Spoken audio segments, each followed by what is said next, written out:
नमस्कार, मैं हूं दीपाली राणा। आप देख रहे हैं मिड कैप बाजार। आपकी जो तमाम क्वेरीज है मिड कैप शेयरों से जुड़ी वो हम शो में शामिल करेंगे। दो जानकार हमारे साथ मौजूद रहेंगे, कृणाल दायम और संजीव जैन, जो आपके सभी सवालों के जवाब देंगे। लेकिन सबसे पहले मार्केट्स का हाल देख लेते हैं। और भारतीय बाजार अभी दिन के उच्चतम स्तरों के नजदीक ही ट्रेड कर रहे हैं। हालांकि इंट्राडे में हमने देखा कि 8400 के बेहद नजदीक निफ्टी पहुंचा और अभी भी 8382 के लेवल्स पर कामकाज कर रहा है 54 अंक की बढ़त लेकर। सेंसेक्स में भी करीब 200 अंकों का उछाल अभी देखा जा रहा है। निफ्टी बैंक करीब 110 अंकों पर ट्रेड कर रहा है। मिड कैप और स्मॉल कैप इंडेक्स में भी खरीदारी आज के सेशन में बनी हुई है। कुछ स्पेसिफिक स्टॉक्स जो परफॉर्म कर रहे हैं आज के सेशन में, आज के सत्र में हमने देखा है कि हर सेक्टर का एक दिग्गज आके परफॉर्म कर रहा है। आप देखिए ऑयल एंड गैस स्पेस से ओएनजीसी, कैपिटल गुड स्पेस से बीएचईएल एक्टिव है, ऑटो स्पेस से टाटा मोटर्स परफॉर्म कर रहा है। बैंकिंग में आईसीआईसीआई बैंक जैसे स्टॉक्स अच्छी तेजी दिखा रहे हैं आज के सत्र में। जो छोटे मझोले पीएसयू बैंक्स हैं वो भी जोरदार मूव के साथ आज कामकाज कर रहे हैं। तो ये कुछ प्रिसाइज स्टॉक्स हैं लार्ज कैप कैटेगरी से जो कि एक्टिव हैं आज के सेशन में। वहीं जो लूजर्स हैं उनमें आप देखिए बॉश, आईटीसी,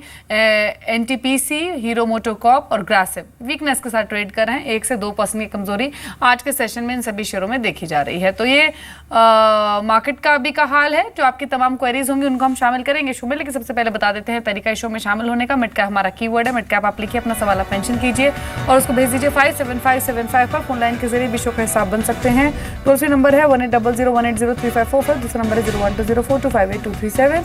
व्हाट्सएप के जरिए भी अपनी क्वेरीज आप हम तक पहुंचा सकते हैं। व्हाट्सएप नंबर है 784002 तो फटाफट से फोन उठाइए और अपने सवाल आप हम तक पहुंचाइए। जो पहला सवाल है हमारे साथ, जो पहले कॉलर फोन लाइन पर मौजूद है वो है संतोष। संतोष नमस्कार, सवाल पूछिए अपना।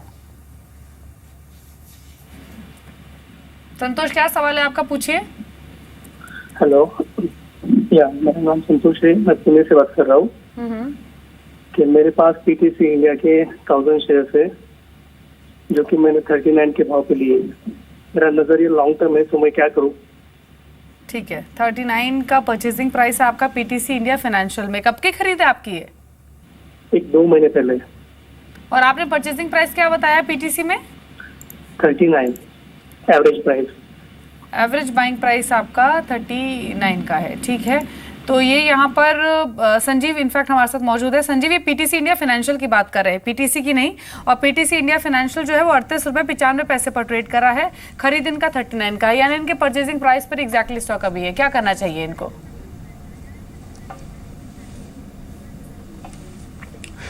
Good afternoon Deepali.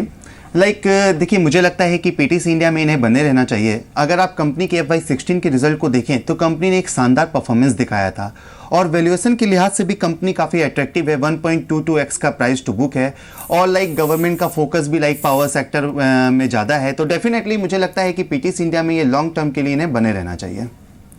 तो लॉन्ग टर्म पर्सपेक्टिव से पीटीसी इंडिया फाइनेंशियल में बने रहने की सलाह है। अगले कॉलर हमारे साथ रवि हैं पश्चिम बंगाल से। रवि नमस्कार, सवाल पूछिए अपना। नमस्कार जी, मेरे पास 100 शेयर जो है केपीआईटी टेक्नोलॉजीज के हैं, 196 के हिसाब से लिए हुए।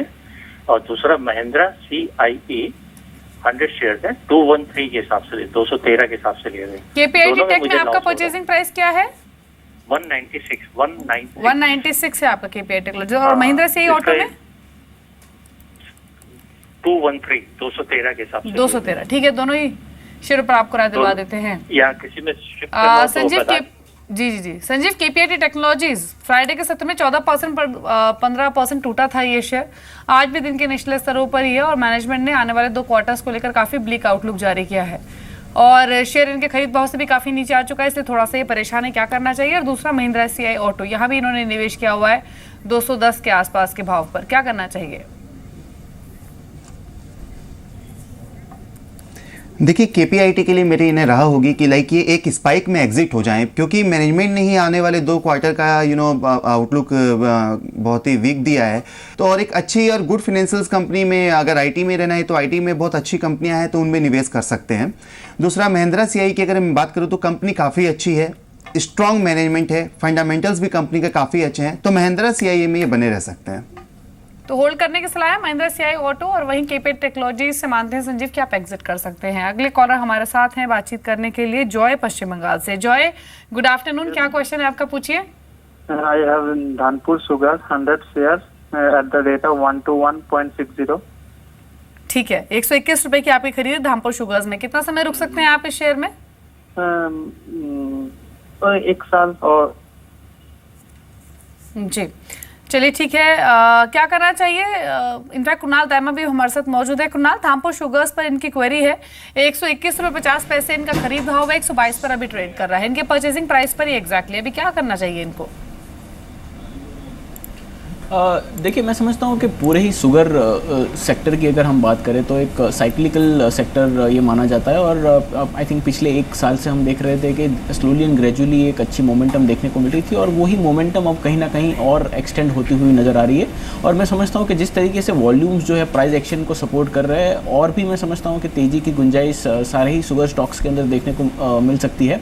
हालाँकि बहुत ज़्यादा छोटी अवधि में हो सकता है कि थोड़ा बहुत एक माइनर कंसोलिडेशन या फिर एक माइनर करेक्टिव मूव देखने को मिले, बट क्योंकि उनका नज़रिया आने वाले एक साल तक का है, मेरी सलाह होगी कि आप डेफिनेटली बने रह सकते हैं इस स्टॉक के अंदर। और ऊपर में मैं समझता हूँ कि आपको 160 तक के लेवल्स आने वाले एक साल तक देखने को मिल सकते हैं।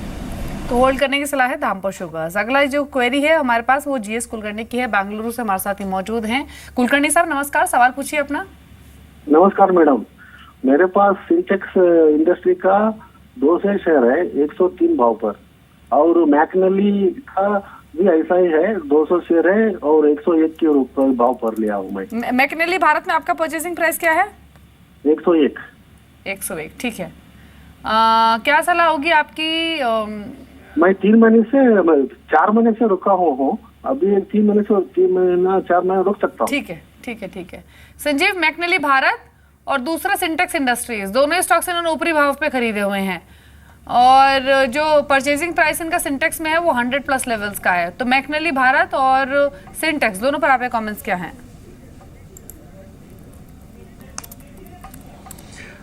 देखिए दीपाली, क्योंकि इन्होंने क्लियरली मेंशन कर दिया है कि ये आने वाले 3-4 महीना और रुक सकते हैं, तो देखिए मेरी इन्हें यहाँ सलाह होगी कि सिंटेक्स और मैकलिन भारत दोनों ही अच्छी कंपनियां हैं, तो 4 महीना के अगर टाइम होराइजन रखते हैं तो हो सकता है कि यहाँ पर कुछ अपसाइड मूवमेंट मिल जाए इन्हें, तो इन्हें यहाँ पर एटलीस्ट वेट करना चाहिए और फिर ये अपनी टाइम होराइजन के अकॉर्डिंगली अपने एग्जिट हो सकते हैं। तो फिलहाल दोनों ही शेयरों में अपने निवेश को बनाए रखें, ऐसा संजीव मानते हैं। अगली क्वेरी ले लेते हैं, और हमारे पास अगला नितिन है हमारे साथ फोन लाइन पर। नितिन नमस्कार, सवाल पूछिए अपना। नमस्कार मैम, मैं मेरे पास 15 शेयर हैं 660 के भाव पर जेट एयरवेज के, क्या करना चाहिए? ठीक है, नुकसान हो रहा है इनको कुणाल। 660 के स्तर पर जेट एयरवेज इन्होंने खरीदे हुए हैं, 15 शेयर्स हैं, काफी नुकसान हो रहा है 100-110 रुपए का, क्या करें? देखिए, काफ़ी अच्छी कंपनी के अंदर आपने निवेश किया है, हालांकि थोड़े से ऊंचे रेट पर ज़रूर आपने एंट्री की है, पर अभी भी मैं समझता हूं कि ओवरऑल चार्ट स्ट्रक्चर बहुत ही है, और सुनर द लेटर वापस एक तगड़ा आउट परफॉर्मेंस ये स्टॉक का डिलीवर करके दे सकता है। तो यदि आप थोड़ा सा और यहाँ पे एडिशन कर सकते हैं तो मौजूदा स्तरों के आसपास मेरी सलाह होगी कि आप काउंटर के अंदर थोड़ा सा और शेयर्स भी परचेज कर सकते हैं। नीचे में आपको 480 का एक स्टॉप लॉस भी मैं सुझाना चाहूँगा कि 480 का स्टॉप लॉस आप सारे ही शेयर्स के लिए रख सकते हैं, और ऊपर में मैं समझता हूँ कि ये काउंटर वापस जी, तो जेट एयरवेज होल्ड करने की सलाह है कुणाल की। चलिए अगला सवाल ले लेते हैं, और हमारे साथ बातचीत करने के लिए अब फोन लाइन पर नवीन है बेंगलुरु से। नवीन नमस्कार, सवाल पूछिए अपना। नमस्ते मैम, मेरे पास नितिन फायर का शेयर है 20,000। और परचेजिंग प्राइस क्या आपका नितिन फायर में? 32 रुपीज में लिया था मैम, 1 महीना हो गया, लेकिन वो सभी शेयर भाग रहे हैं, ये नहीं जा रहा है।